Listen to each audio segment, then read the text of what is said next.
everyone to episode 3 of the Friendly Skies podcast with Glenn Morris, and we have again he's been in every pod. We have a lot more. We have a couple episodes this week, so we're gonna have a backlog of episodes when we kick off the channel. But we have featured guest Jay Ricci, and I don't think he knows actually what he's gonna see right now on stream.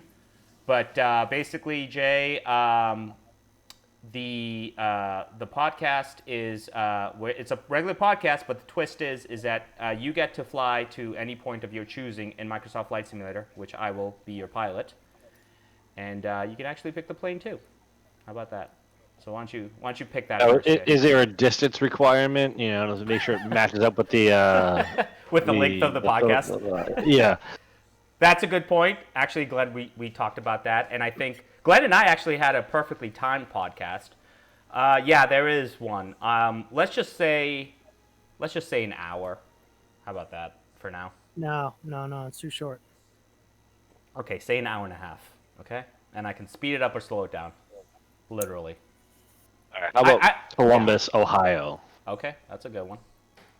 To real-time flight, Berlin. Columbus, Ohio. Well, we'll toss the luggage out the back and it'll go faster. That's true. Columbus University. We'll start here. We'll do it during. Do we want to do it during the day? Or do we want to do it at night? Because I don't think we care too much about sightseeing necessarily. I mean, for your audience, you already want the sightseeing, you know. We do. Given the unique niche of the podcast. Some topics lend to it better than others, though. You know. Yeah. Okay, Ohio. You know what? Fuck it. Well, do we want a taxi in this one? We'll taxi. Why not? Whatever. It doesn't matter. Which plane do you want, Jay? You know what? I do. But depending where we fly to, we get there quicker on an airline on a 7. Actually, I don't think you should pick a 747 for this one. But there's a couple planes you can fly here. That one right there, the left of the blue one. Left, this one? Yeah, that one. Okay. All right. I've never flown that one. That's gonna be interesting. I don't know my planes, but that looks like someone owns that.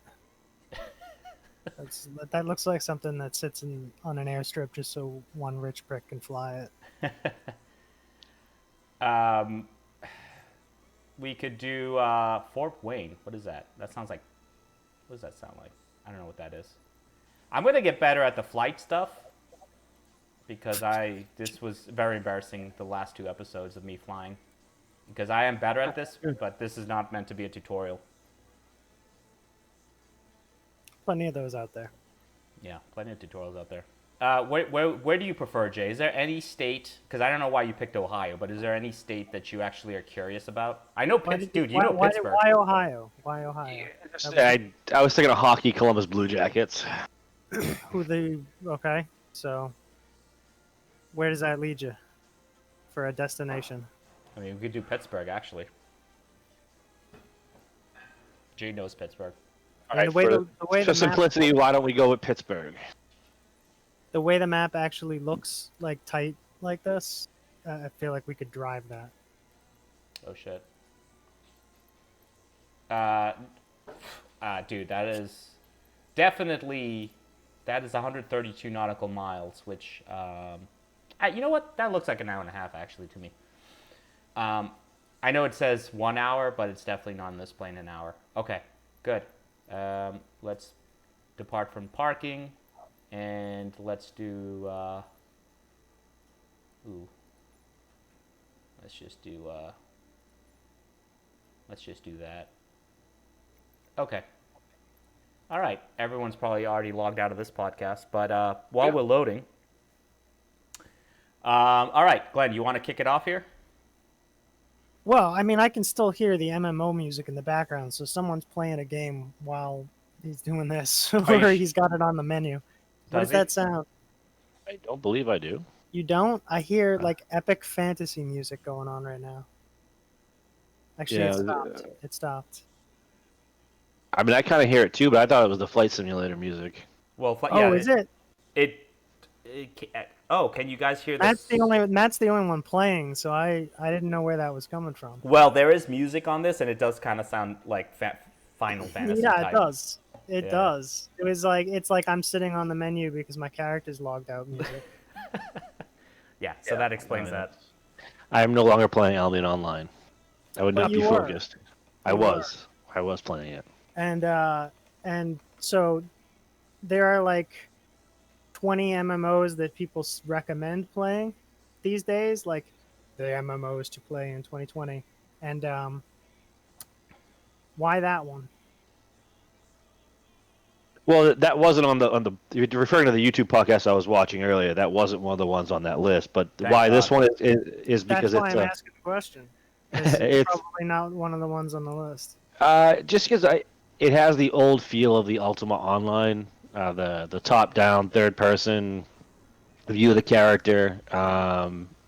It's kind of like the action RPG. It's like an action RPG type feel to it.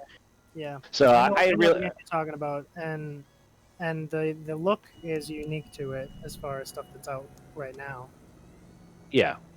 So I do enjoy it, and it has just new features that were in the game, at least new to me, which are like the arena and different types of dungeon maps that you can do now. So it's a little more fun for me to get back into it. I haven't gotten back into the crafting or farming aspect of the game yet.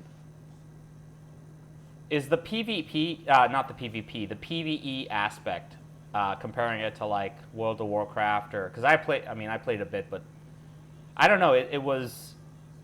It seemed a little basic.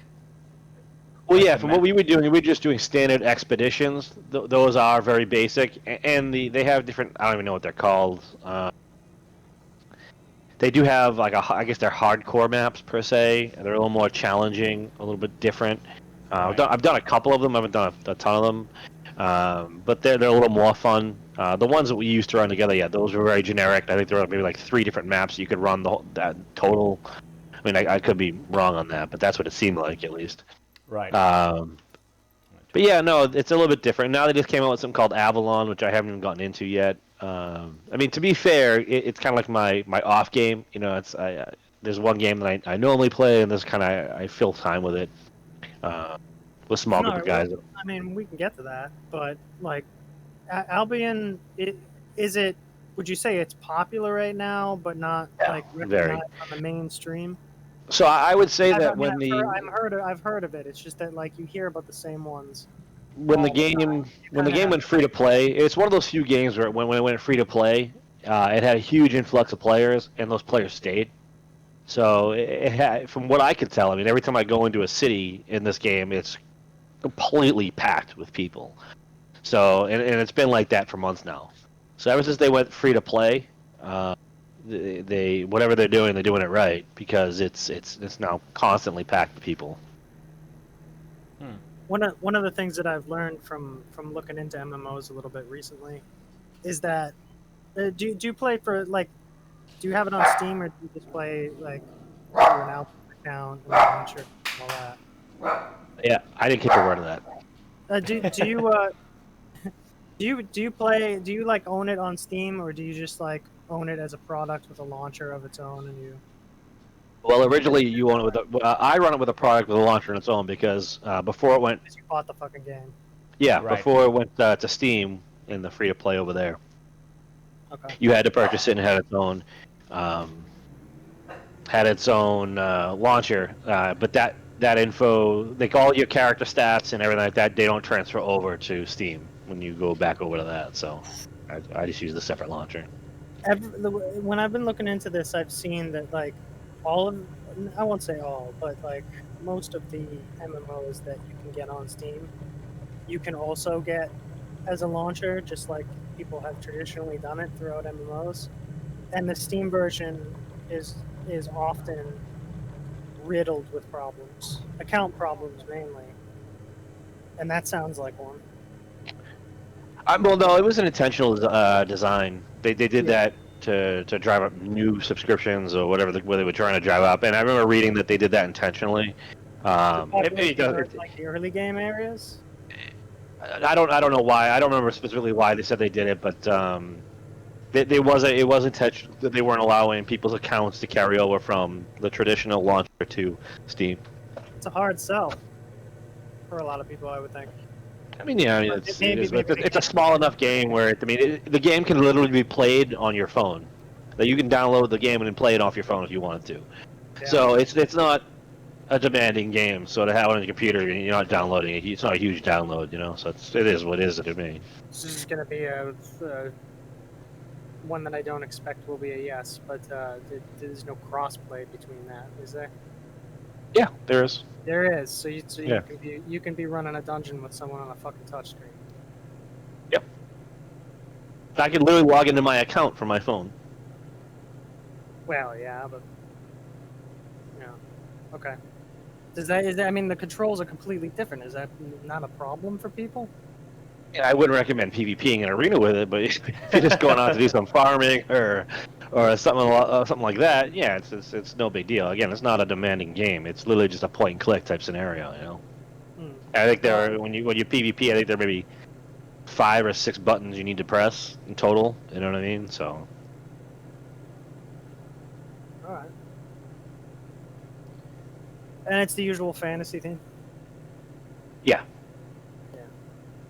And as far as so ultimately, you must go back before. Well, I mean, is it a nostalgia thing for you? Do you go back further than World of Warcraft to when top-down MMOs were?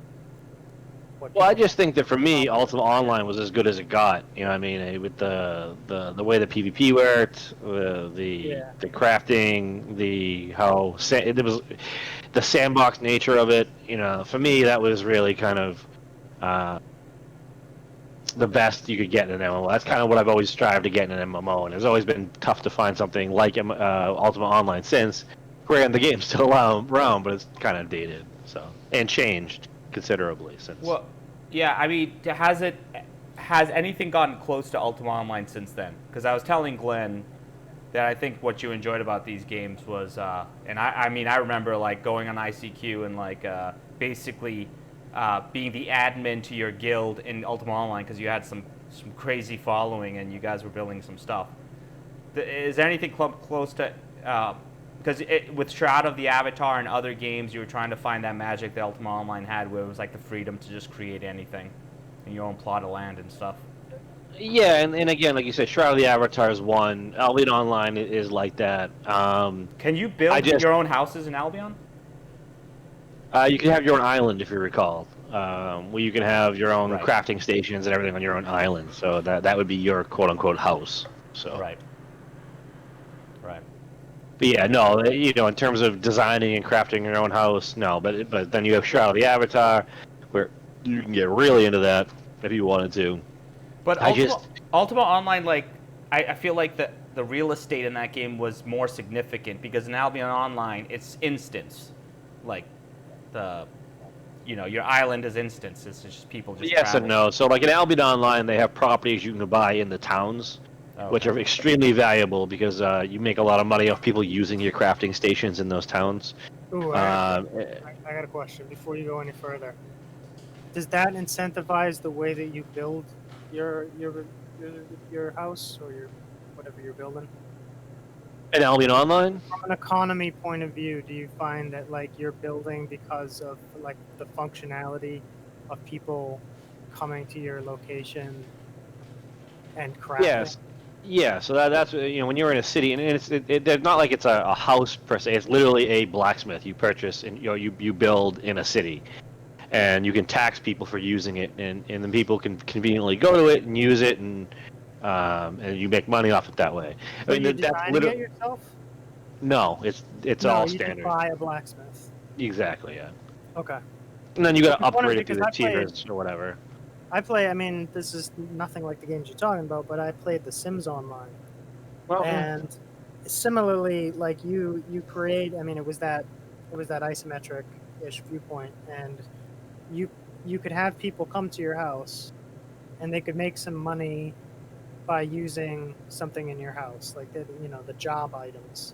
If they had like a high logic skill, they could use the chalkboard, and they could like, draw the little Sims like draw equations on the chalkboard, and then they get a little bit of cash when they're done drawing something. But you're also getting cash from having people visit your location.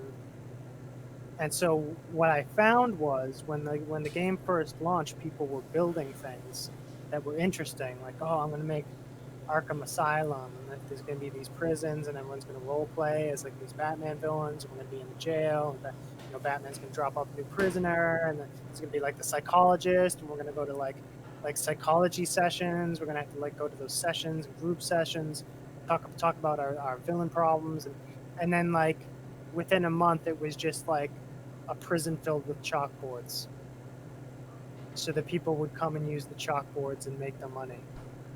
It got so efficiency oriented that everything just became ugly. Yeah. Well, yeah, and again, this game, and with Albion, there's been a lot of improvements that I'm not even aware of, and I'm just slowly but surely kind of delving back into it myself. Like today, to do the arenas I was in, I literally had to ask someone in my clan, like, so where do I queue for the arenas? Because I didn't know. But but do you mainly just play the PvP aspect then? Yeah, so there's a group of guys that I had met playing Last Oasis, and I play different games with them. I've been playing Path of Exile, and then they just jumped into Albion Online, so I kind of got excited and started doing that with them.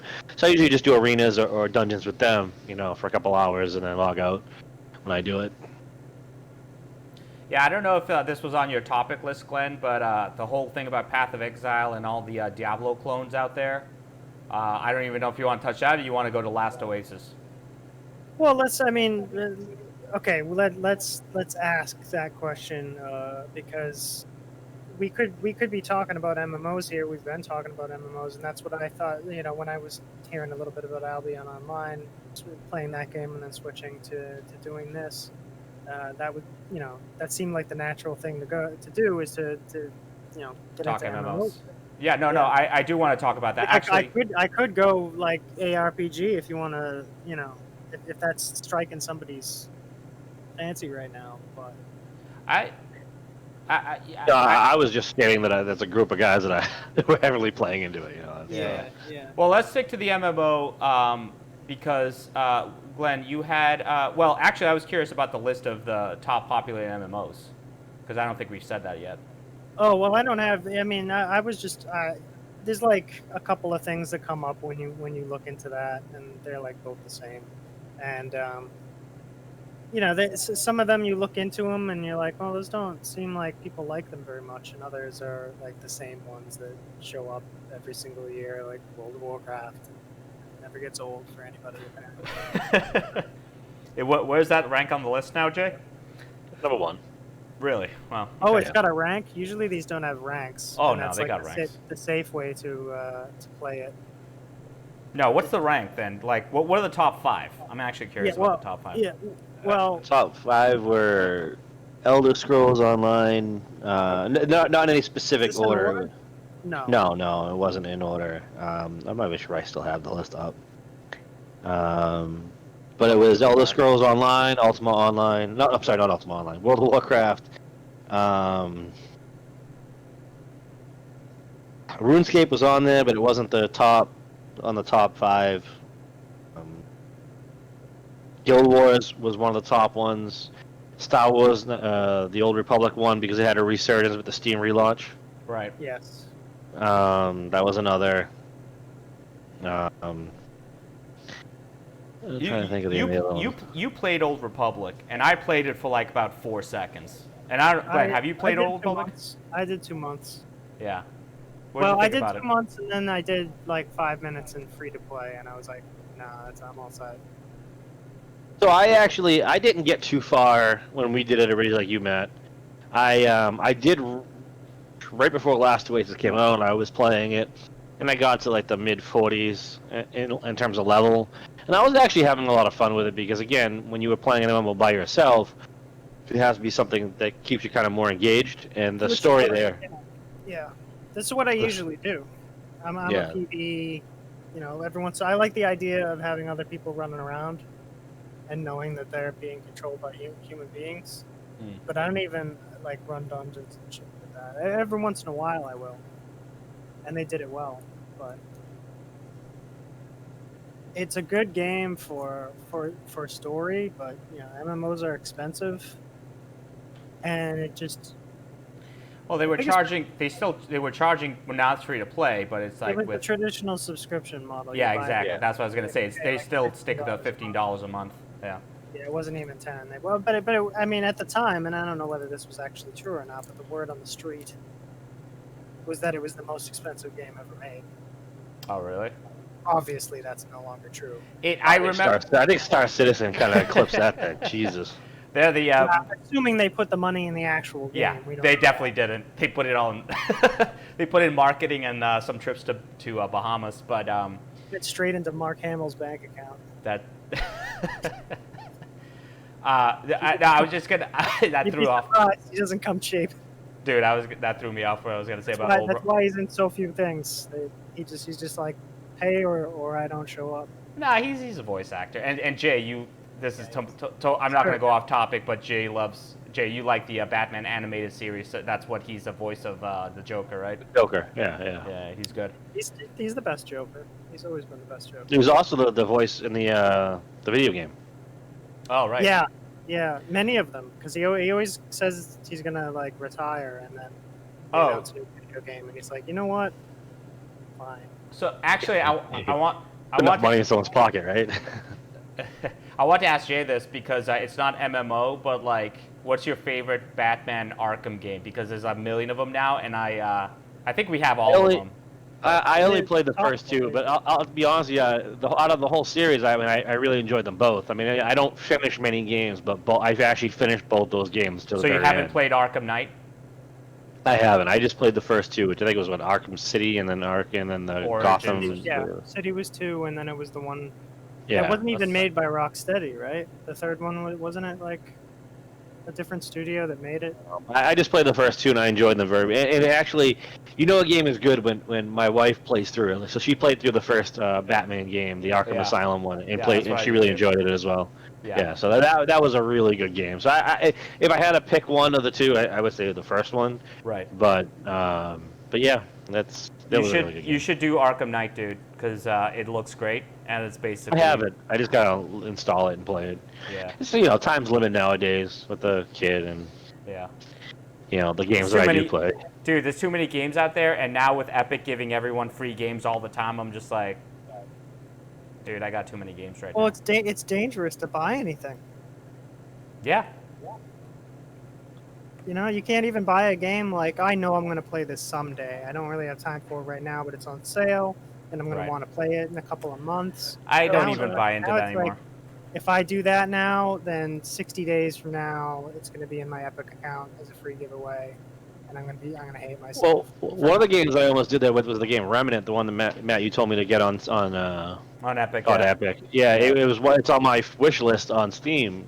I mean, and right before it went on sale on Steam, they gave it away free on Epic. That's because you didn't buy it. You'd be kicking yourself.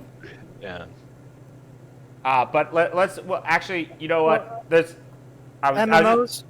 I was gonna say, because we can actually talk about like that, and I know when Cyberpunk comes out, that's gonna be a whole thing. Who did?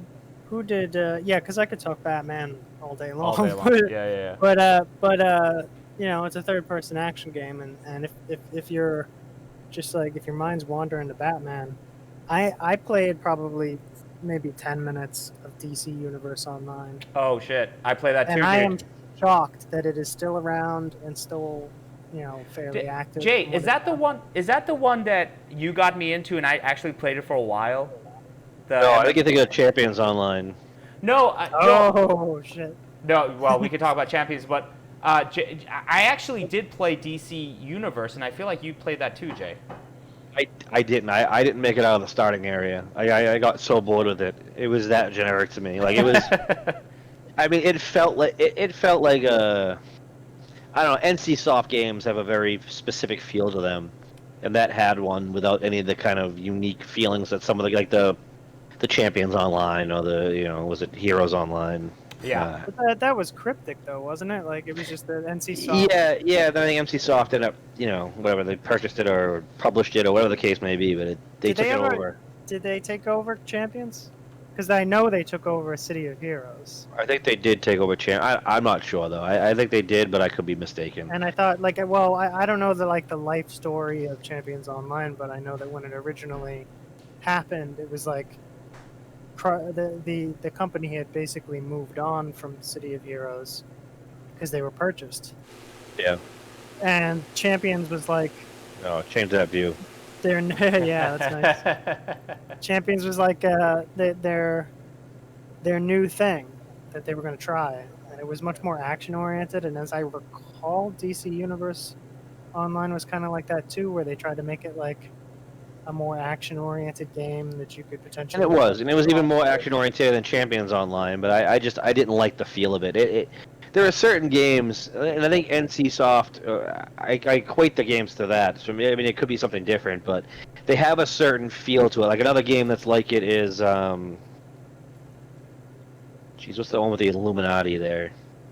The Secret World. The Secret World. It was very similar to Secret World in terms of the gameplay. Jay, did you play Secret World? Because I remember seeing that remember we saw that at PAX? And it was like... I did. I played it for a little bit. I liked it more than DC Universe Online, but yeah.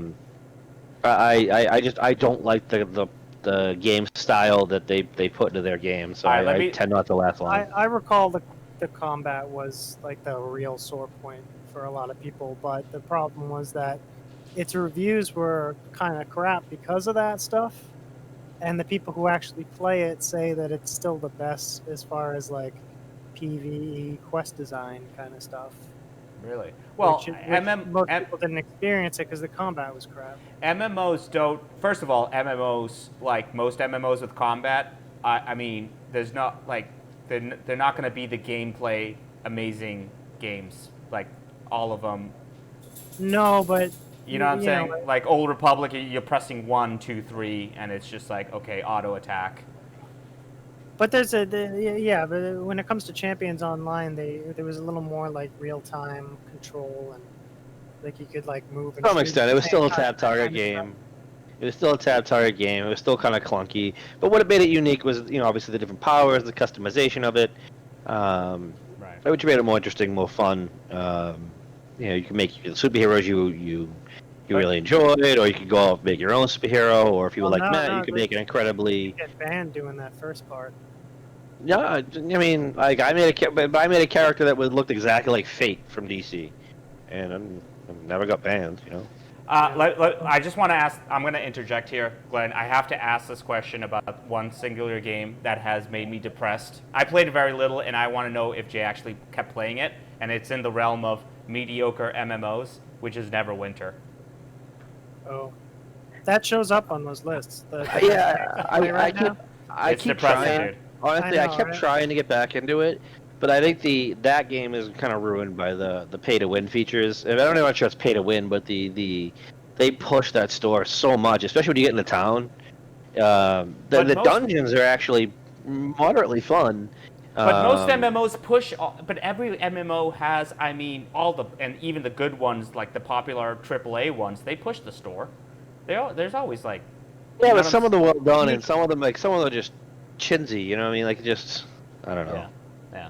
Well, that upsets me as much anyway, so it really depends. Like any store, they need it. You don't need to buy anything. I'm like, yeah, but there's a store in the game that I paid for, and it's in my face, and the icon's blinking in the corner of the screen to remind me. Again, Neverwinter also has that game style, and I'm sorry, I don't mean to interrupt you there, but Neverwinter also has that game style from Cryptic or NCSoft or whatever it is. It has that same feel to it when you play it, and it doesn't flow for me. Those type of games, they don't flow well. This is what I remember of Neverwinter. I was working at a game studio. We had a thing where like each week we pitch what game we wanted to buy for a game like pizza and beer night. And Neverwinter was chosen that week, and basically we had like a budget, right? And the game wasn't that expensive, so we got the game, and we also bought a bunch of currency for the game. And we couldn't even find anything that we wanted to buy. We had the expensive currency, we didn't even want to spend it. It was that boring. Well, it was all vanity stuff, right? Yeah, it's all like mounts and whatnot. Yeah. This brings me to, dude, this kind of brings me back to memory lane. And I kind of have fond memories. There's 2 games, mediocre MMO, not mediocre, but I think we actually kind of laughed at going back to some of them, is Rift, and then Age of Conan. Well, again, we didn't last very long in either one of those games either. In fact, I ended up going back to Rift and playing it all the way through. I had a level 60 character, and I did end up enjoying it. You played a lot, actually. I played the end game on that. Did we ever get to endgame on Conan? No, I mean, once Michelle quit, we all quit. I did go back to it, and I played it with Rob, and then we got ganked every 5 seconds by some invisible guy, and I'm like, okay, screw this. But I remember we did a dungeon, and we're just like, oh, because I think it was you and Thanos, and we did a dungeon, and the walls were just literally red, like it was supposed to be blood, and it was just literally red walls. It was like the worst thing ever. Like this is awful. I remember the graphics being way better than that, and it was just amazing when it came out, actually. Well, I think the concept of the PvP when that game first came out was a lot of fun, and we really had a lot of fun playing it. But again, we had a lot of fun, I think, more so because we were in a group playing it than the game itself. You know what I mean? Right. I think that was really what it was. Right. Isn't that every MMO game? Yeah, but there, like, for example, obviously we'll go back to World of Warcraft, right? Like, we all started playing it together, but some of us had more time than others. Like, I had more time than Matt, and Rob had more time than myself. So we all kind of leveled at different paces, but it was one of those games where you just enjoyed playing, and I think that the kicker for the original WoW was that you always wanted to get to that next level, that next dungeon, that next quest, to get that. It was everything. It was. Yeah. I mean, it was such a great game, so you just kind of want to push through it. But if you have a game like Age of Conan, where it's not, you don't have all the bells and whistles that keep you interested in it, then once you lose the group dynamic that you have with your friends, and they're not playing with you anymore, this game's not very much fun. Right. So you end up stop playing. I just want to give you guys a flight check here. First of all, I'm not sure where we're flying over. Yeah, we usually talk more about the flight, and this time it's just like, we want to get into MMOs. We want to talk about MMOs, and this. No. Well, I'm just doing the sightseeing here, but sorry, I have my dog on me here too. Just a quick check, because some podcasts are going to talk about the flight, some not, and I'm a terrible pilot, I know that. But we're low on fuel. We picked a terrible plane to fly to Pittsburgh. Okay, carry on. Just FYI. You're going to crash and burn, huh? Just FYI, dude. I'm not sure what's going to happen. You just killed the vibe, dude. Like now we have to think about what we want our last memories to be, and I don't think it was in World of Warcraft. I haven't killed us yet, so... Glenn, do you even want to touch World of Warcraft? Well, I mean... Because I don't. Not particularly. I mean, I certainly played that game 1,000 times more than anything else that we might discuss today, but... Well, I know this... We were talking about superhero MMOs. Yeah, carry on. One thing that I found particularly interesting was last year, it turned out that there was a secret private server running for City of Heroes. Really? And everyone was like, what? You told me there was no private servers for City of Heroes. Now you're telling me it's been going on all this time and nobody knew about it? And, normally when something like that happens, the legal action rolls out, right? And for City of Heroes, you're especially concerned about it because I don't know if you know this, but the reason why they threaten to ban people for making like Marvel Comics characters or DC characters in superhero MMOs is because of City of Heroes, because it came out with that custom character creation kit, and Marvel sued them successfully. Yep. They said, you have claws in a superhero game. Clearly, you've made this game so that people will make Wolverine. And then, but it wasn't even just that. It was the claws. You had healing, regeneration. You had you could literally customize it. But the player, you're telling me there's no healing, regeneration, or claws in DC Comics, or any other superhero comics, or just but you could also make the suit, and that was the thing. The color scheme. You could change literally everything.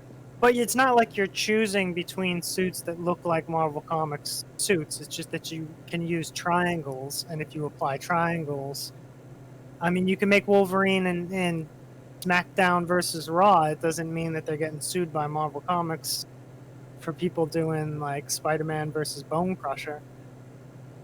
This was very specific to City of Heroes, that they were open to that legal vulnerability. And that's why they started threatening players, like, we're going to ban your account if you make this stuff. And Champions did the same thing. Now, people ignore it. In fact, like, I played the beta, or either the beta or like the first month of Champions Online, and I would describe my experience as World of Deadpools. So people ignored it. But now, with this private server out, instead of getting shut down or whatever, NCSoft basically just gave it their blessing because the game doesn't exist anymore. Nobody's making any money off of it. And if players want to play the Marvel Comics experience of their favorite character or the DC Comics experience, City of Heroes might be the game to play these days. A 2004 game. Can I tell you, man? 2004 one game that I drastically missed, which had the Marvel license, it was done by Gazillion Studios, was Yes, and that's why they sued. They wanted to make their own, and that was the game that eventually existed instead of what people thought. And it sucked when it came out, but man, did they ever overhaul it? And it was Marvel Heroes Omega or something like that. Yeah, well, they renamed it a couple of times. I think it was Marvel Comics Online, and then they... You're not talking about the Diablo one, right, Jay? Yeah, that one. Oh, that one. Yeah. That was a lot of fun. That's so sad that they took it down. So aren't people pissed that when they took it down, didn't people put a bunch of money into that game? Well, even more so is that when they took it down, they had just released it for the PlayStation, so people bought all the packs and everything for the PlayStation. Jesus. But people from the PlayStation store got their money back. People like me never got their money back, but people from the PlayStation store got their money back. I just actually read about that. Yeah. I don't want to veer off topic too much, but Well, that was an MMO. No. What I was about to say was that there was that like a Dota type game, wasn't there, for DC Comics that only lasted like a month. Yeah, it didn't even get out of like the alpha or beta stage or whatever it was in. It was made in Boston. It was made by the people who did Lord of the Rings Online and Turbine. It wasn't terrible. I did play it. It wasn't terrible. It wasn't great. It's just like, I guess nobody wanted that at all. Well, I mean, I think at the time, when it came out, it was really at the height of popularity for League of Legends. So it's extremely difficult to compete with that, And then you also had Dota. Found a way to like change their strategy to find their place in that market when it was oversaturated. They, Turbine itself, which is the company we're talking about, they were the first American company, I think, to do the free-to-play model. It was already like how people played in Korea, but here it was Turbine who decided, you know what, it's free and we're going to put microtransactions in it. And I thought, you know what, that's a really smart idea. I didn't realize at the time they were going to destroy everything that was good about the MMO for the the genre as a whole when they made that choice, but the way that they did it made sense at the time. And they're probably better at it because they have experience and they know what not to do. Yeah. I play the free to play ones now, like for very, very short periods of time before I look at it and realize that this is a paid subscription game. They're just giving me a taste and a lot of annoyance. But if the game is good, and we're not going to talk about GW2 right now, so I'm not even going to say the full name. But if the game is good, if the game is good, then they deserve some money. I mean, dude, you pay one time and you play for like 4 years. I'm not saying they don't. I'm just saying that it's deceptive, and they reduced the experience that you would have otherwise. Like, yes, you could. Let's talk about the Old Republic. If you play the Old Republic now, you have the option to play $15 a month. Right, which is ridiculous, in my opinion. And I think, and if one of you wants to correct me, they can. But I think that game, when you play it for free, you realize this is a monthly subscription game. Right. Because I can't use the auction house. I can't tailor my appearance to my liking. I can't do any of the things that I want to do in an MMO. Yeah, All I can do is they play lock through the you. storyline. Yeah. Well, you can, but they charge you more for it. So you can buy everything individually. Piece by piece. Yeah, you can buy everything individually and pay out the ass for it. But if you buy the subscription for just $15 a month, you get all this included. Right. And then all you're responsible for is your vanity items. Right. Which is, you'd figure that, yeah, they give you like premium currency every month and all that stuff. Actually, that leads to 2 games.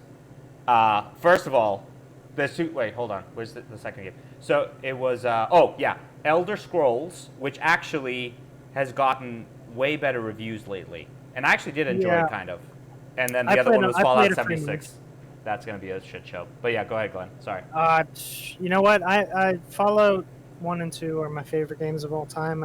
Just for my own mental stability, I'd rather we not go there. Okay.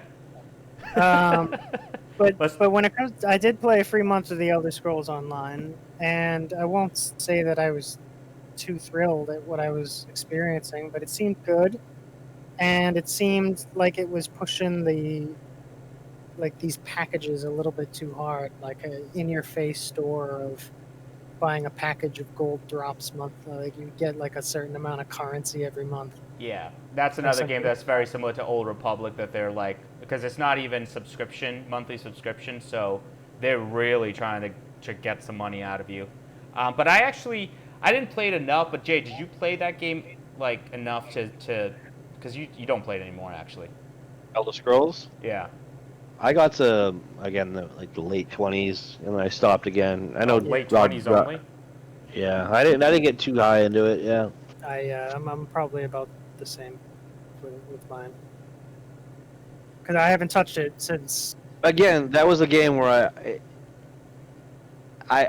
was one of those games where I needed to have people that I knew playing it and really enjoy it. Right. And without people, you just get bored of it. That was it. There was nothing really. I think the reason why WoW works so well is because, in my own personal opinion, is that when you went to different zones, the settings were familiar if you were a big Warcraft fan or a regular Warcraft fan, right? Right. I remember the first time you went to the barracks in the Barrens or whatever, not the Barrens, but whatever that starting area was. Are you talking 2004? Yeah, I guess back that in was magical, dude. And the different colors and the different settings, and so it was so drastically different, but all the zones were connected and intertwined. When you have a game like Elder Scrolls, a lot of the immersion is broken because it's instanced. You have to port to different areas. You know what I mean? Whereas, literally the only time World of Warcraft was instanced when you were in an instance, or B, when you were going from one half of the map to one half of the world to the other. Kalimdor versus the Eastern Kingdoms. That's a good point. World of Warcraft was, for some reason, still one of the best games that they've made the world seamless, which I don't know why more MMOs can't just do the same thing. Which is another reason why I liked more online. Like literally the whole world was one map. You know what I mean? Right. Like, you could travel for an hour from one end of the map to the other to get where you needed to go. Granted, there were moon gates you could port, but the cool thing was a fight could literally start in one town and end up in another completely different town, and things like that really interest me. You know what I mean? So. What I've also heard about the Elder Scrolls Online is that not all the areas in terms of like PvE quest content are equal. Like there are some that are like people are really excited about. They're saying, "Oh, it's just like a regular Elder Scrolls game. The writing is on par. Like I'm really enjoying this story content that they're providing here." But then there are other, I don't know what it is, continents or countries on that continent that people explore like a section of, and they're like, "This is just like copy pasted bullshit going on here, and we have to get through all this content that we don't care about." But it's similar to the Old Republic, where I think, and actually Star Trek Online gets this reputation too, where when it launched, people saw the story content that it had, and they had memories of actual good writing from those franchises in the past, and they were pissed off. But then expansion packs come around, and suddenly people are saying, Oh no, now it's good. Now it's for real. Now they're actually doing like a single player game storyline for players who want that kind of thing. Wait, in which game? Elder Scrolls, Star Trek Online, Star Wars: The Old Republic.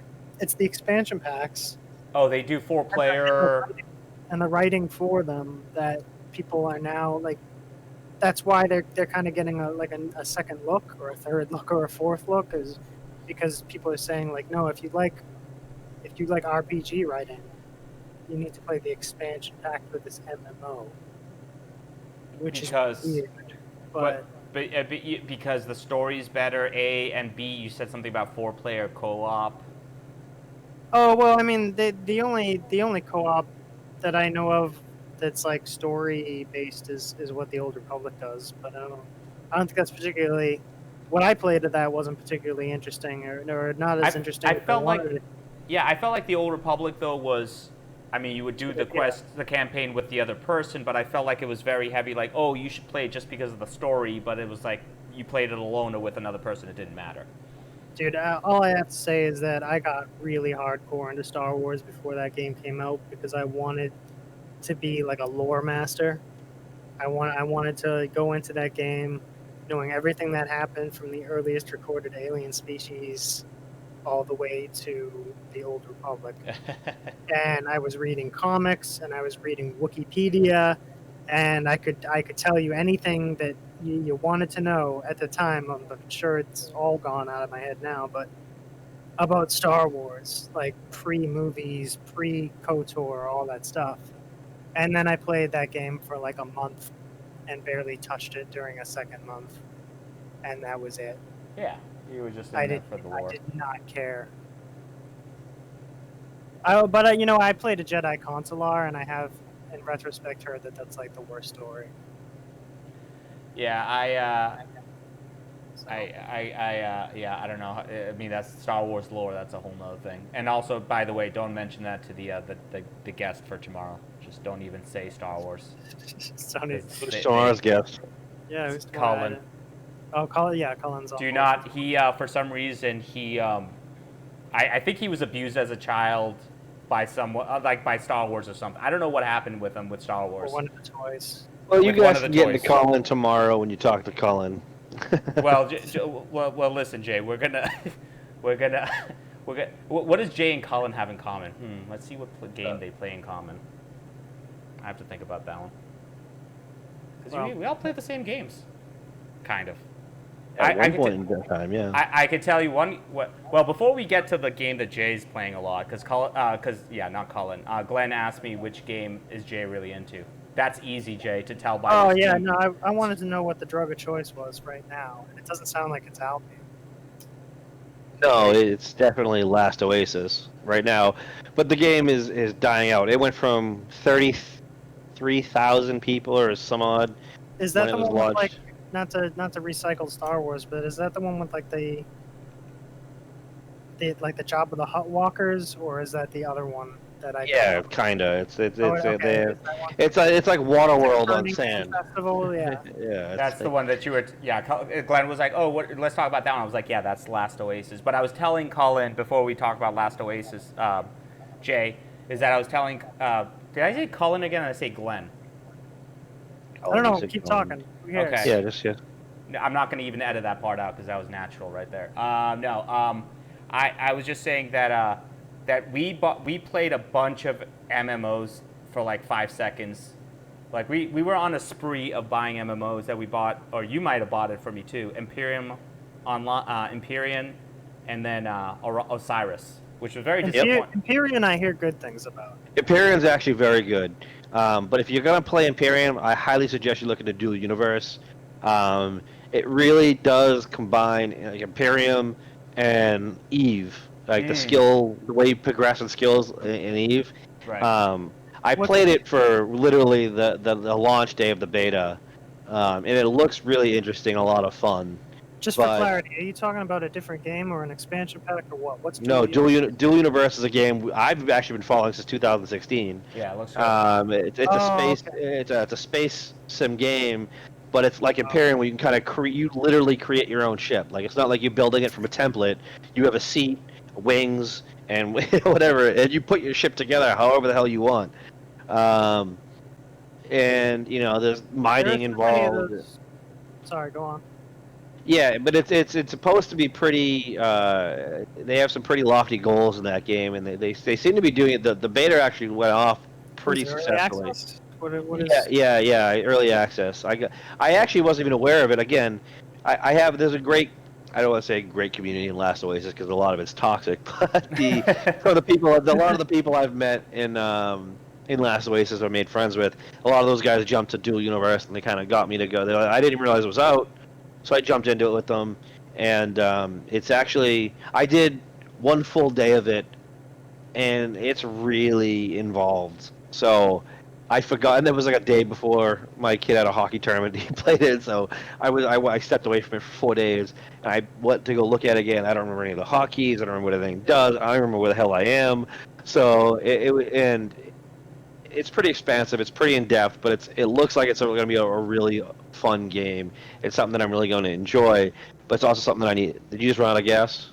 I don't like that sound. Yeah, it is very. I don't like that sound. Keep talking. Keep talking. Yeah. No, but it does seem something that I think once I have more time to invest into it, that it'll be a lot more fun.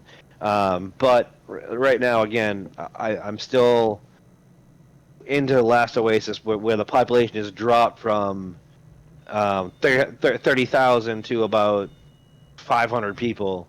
Speaking about dropping 30,000. Yeah, we're definitely going down here. Anyway. Find a highway. Yeah, I'm gonna have to find a highway or something.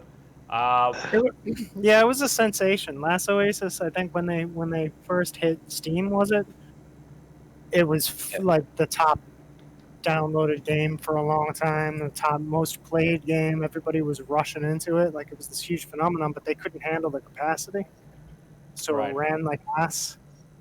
And then I just didn't hear about it at all after that. Yeah, so they opened it and then literally played it for 2 days, and they had to shut it down for an entire week.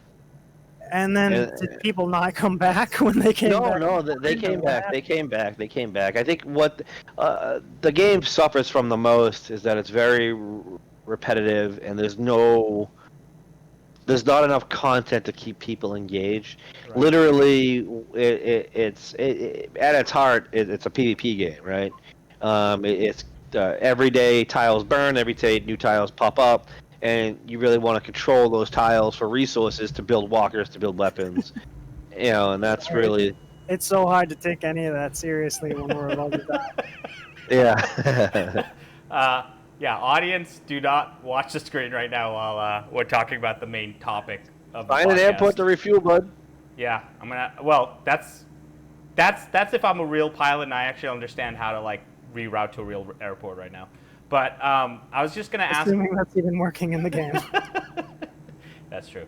Actually, curious for that option because you do have refuel options at the airport. So with Last Oasis, though, is there an end game, Jay? Not really. It's build up massive armies to fight other massive armies. It's a really kind of a King of the Hill type game. You know what I mean? It's resource control and gathering, but ultimately what it really turned into. You've already mentioned that the community's kind of toxic. Does that factor into the PvP play? It does a lot. This is why I don't play so many of them, because I jumped onto World of Warcraft originally because someone was like, "Oh, come on, I'll give you gold. I'll set you up. I'll give you anything you need." He's on a PvP server. I'm like, "Oh, whatever." So I'll PvP when I want to, and I'll shut it off when I don't want to. No, that's not what that was at all. Yeah, but to be fair too, though, in a game like that, you could just jump into an instance, right? Especially now, even on a PvP server in World of Warcraft, you never have to leave town. There's a button you can hit that puts you into an instance, right? But in Last Oasis, it's nothing like that. There are no instances. It's there are maps, and if someone catches you on a map, they're gonna kill you, type scenario. Is there something in the game that you can buy to protect yourself against these griefers? No, there's literally a starting area, which is fully PvP, in the starting area, but only people that start can start in the starting area, and once you leave it, you can't go back to it. Because the pattern I've seen cropped up is a lot of those, like, because you were talking about space games, which, I almost consider a separate topic than what we're doing right now. But in those space games, a lot of times you can buy like better ships, and I think like the reason why there is no PvE only server in those games is because the incentive to spend money on better ships is because people are cunts. And if you don't buy shit to protect yourself from them, it's just going to keep on happening. Well, really, what really ended up being in this game is it's how many people can you get to kill somebody, and it turned into these huge alliances that would take on and crush other alliances. You know what I mean? It says how big could you get your alliance, really, but for me, what it really turned into was a political game. It's how could I keep my small ass clan from getting crushed all the time. And that's actually like in the Eve sense, like the clan politics. Yeah, exactly. Yeah. So that was actually the part that I, for a while, was enjoying a lot of.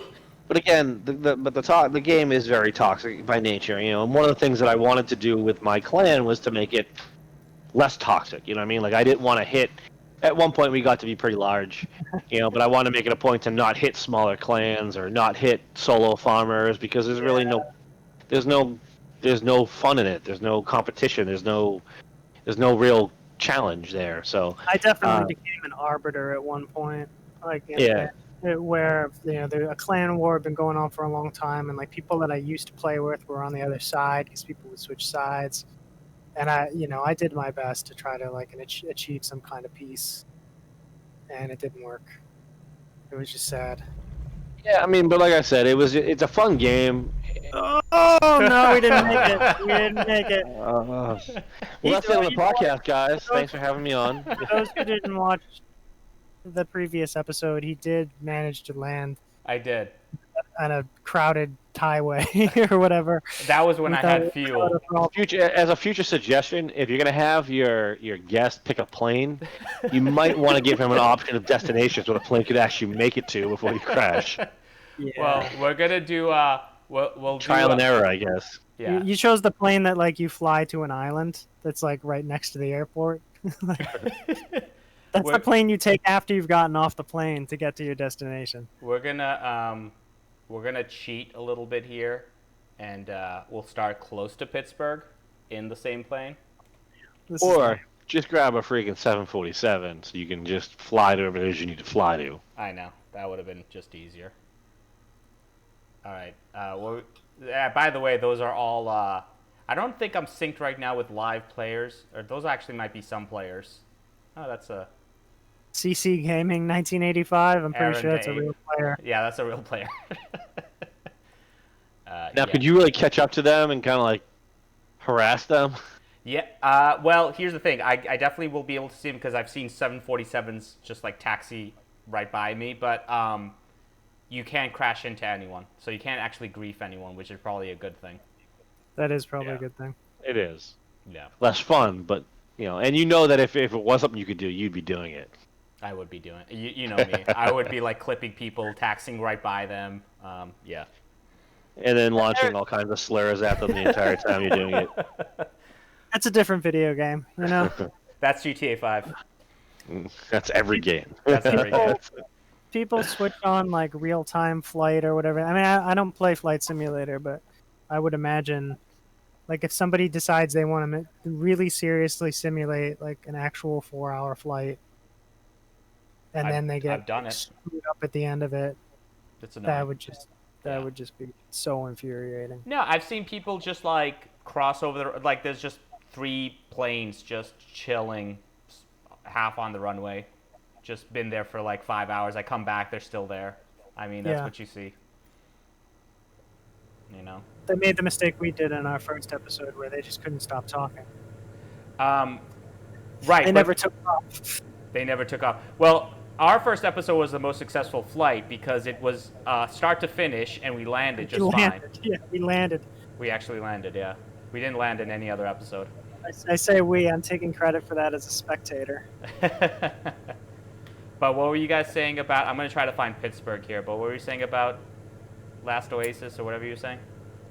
I was saying it all ended up being a Zerg versus Zerg game, but I did enjoy the political aspect of it. I mean, and I still do play it, even though the population's going to be down. But I do have a group of guys that I play with, that I really enjoy hanging out with online. It's less stressful because like the risk of you getting hit is far less than it was, say a month ago.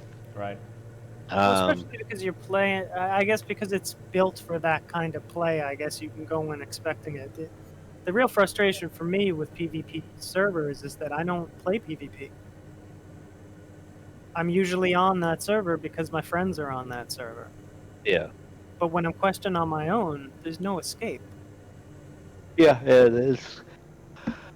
It's tough. It's challenging, but that's part of the reason why I like those type of servers, because you never know what's going to happen, and it's an element of the gameplay that it's a variable that you can't always account for. You know No, what I mean? I do know what's going to happen. I know that I'm going to lose faith in humanity by the time I'm finished playing it. That's what's going to happen. But on the flip side of that, like you can find people that will help you, and as kind of like the white knights in the game that will come to your rescue and things like that, and that does happen.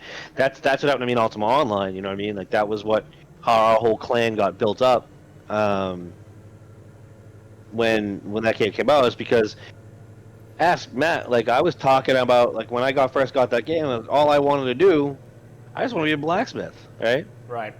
And I was very happy about being a blacksmith. So did the guy in Korea who just wanted to be a blacksmith, and then somebody came to his gaming den and stabbed him 3 times. What? You don't remember that? No, it wasn't about blacksmithing, but it was. But Ultima Online was a game where, and you've played it, I haven't, but you can kill someone and take their shit, right? Yeah. Well, somebody did that to somebody else, and a dude in Korea in one of the, what do they call them? They're not gaming dens. They have a name for it. Somebody tracked the dude through computer to his location at a particular bungalow or whatever it is, and he went there and he stabbed him to death. I didn't hear that, but that sounds about right. That happened. And that was really the first story where people started talking about addiction and MMOs, because that's when people first stopped and thought, like, okay, well, wait a second. If someone's that into it, then is it a lesser problem for a larger number of people? That it becomes like their second life, so to speak, that they can get that emotional about it. And that was really the first story like that. And the second story like that was when a couple of parents in England. Well, they killed their kid. Yeah, they left their kid. Like a dumpster. Lost track of time, and the kid just starved to death. Whatever. So anyway. So just to, I just wanted to say, Glenn, as your pilot who's already killed you guys once, we are getting close to Pittsburgh Airport, and for the sake of not of letting Jay go at some point, we have about less than 15 minutes left. So just letting you know that. Well, I mean, this is all just like our last thought as we die of how nice it would have been if we had made it all the way. Well, we're gonna make it now because we have. None of this is real. You said you did something to cheat your way on the course. Did cheat? What are you saying? Like that? That's just like it doesn't feel good now that we're landing because I just completely cheated. Pretty much. I mean, if you wanted to like take off from a crash site, that would have been something. But I know. Well, I think in future episodes, as we do more, there will be a lot more thought put into this stuff. But there's definitely not a lot of thought right now. So, like next, because I know, Jay, you've been in Pittsburgh. So if we fly around Pittsburgh, you could probably spot some stuff while we fly. Yeah. And I bet we could go back to the old stomping grounds in Lynn or Winthrop, and Jay could definitely actually know where we are. Yeah. We did that with Glenn. We flew over. We didn't really fly. We flew kind of over Winthrop, but we didn't really get into it. We just kind of went directly to New York. We were more talking about just talking about Boston stuff, really. Right. Because that's what you see when you take off from Logan Airport. Yeah. Glenn, your mic is okay, except right now it's kind of low. Right? It might be my voice, because I'm getting relaxed, I guess, after too long. It might be. I think it's definitely your mic. It's definitely your mic. It's my mic. It's a little low. It's a little low. It's more low and cutting out. Okay, I'm not doing anything differently than I was before. So. Dude, I think we need to recommend Glenn a good headphones. I paid way too much for these. I'm not doing it again. Come on. What did you? Well, if you guys are doing podcasts, you should get those mics for specifically for podcasts. You know what I mean? For talking into streams. I think that's when I didn't intend to be a co-host here. When our budget goes up. I agreed to come on and have a discussion, and I've been roped into 3 episodes now. Well, you'll be roped into many more. Well, we're gonna have Jay as a recurring guest because we can do some good gaming podcasts, but I've done 3 of 3 episodes. I feel like this is becoming a pattern. Dude, your mic really. Am I gonna have to close off this episode? Do I have to close off this episode with Jay, Glenn? Because people are gonna barely hear you right now. All right, why don't you do that? Well, you could talk still. No, I think it's probably a good idea because then no one's gonna have to listen to it. What doesn't sound good. Your audio is definitely getting captured, so it's okay. What is going on over here? Why is there like a pattern of planes flying in front of me here? That's interesting. So this game does have real weather. If we ever want to do a real-time, real weather thing. Yeah. But Glenn, why don't you try disconnecting and reconnecting to Steam? Well, the Discord rather. Okay, I've had some mic issues when I've done that, but we'll. Well, we're almost there. But I was gonna say that Jay. Well, we didn't talk about EVE Online, so I feel like that's whole nother topic. Even though I haven't played in a while and I lost all my stuff. It wasn't your fault though, Jay. You didn't lose all your stuff in EVE, did you? I did. Yeah, that's very disappointing. Well, I mean, that's partly our fault too. You know what I mean? Like we were never active, you know, and I think that's why we lost all our stuff. We didn't go pick it up. Yeah. Glenn, we definitely need to do an episode of. Well, if Glenn's not there, then he'll definitely hear the podcast after. But we'll I'm here. I just don't know. We could hear you a bit. I'm about to land. We definitely need to do an episode on EVE. So you got to research that if you haven't played the game. What's researching EVE? Do I need a second lifetime? Because that's what I understand about. I mean, there's some huge epic battles that are historic in that game. You need a whole. I think I watched a 15-minute video with like dramatic music playing in the background about like political intrigue and war. Yep. Somebody's fan fiction video. It looked fucking lame to me, but I understand it's the most epic things to ever happen in the medium. So fine, all right. Yeah, definitely. I can see where you had to be there. Yeah, definitely look that up because I did love the game for a long time. I played it for quite a while, and then we all played it. But anyway, we're gonna turn here abruptly into Pittsburgh. We can take off from Pittsburgh next time. But we appreciate Jay jumping on last second, and I know that Glenn said that he was our second pick, but that's not true, Jay. Don't listen to Glenn. No, it's true. I get it. That was before. What I really think you guys are hoping to capture is like the explosion between Matt and Colin. I think that's what makes captivating podcasts or YouTube streams, and I think that's what he's really going for. No. Listen, that's for a certain audience, but I think for this one, it actually had a lot of good substance. Actually, I think this one was the best one yet in terms of actually substance, Glenn. Are we? Is this for an audience because we're just chatting now? Is it? No, this is still the podcast episode. Still the podcast. This is why it's gonna be one of the worst podcasts ever. Yeah, well, I feel like the worst. Completely not on topic. I feel like the worst part of these things is when we like suddenly start talking about like plans for the Friendly Skies and what kind of formats we're thinking of and what kind of. Well, I wasn't planning on talking about it that much, but now that you've extended the conversation. Well, that's usually how it starts, right? You start talking about it. No, I'm just saying, listen.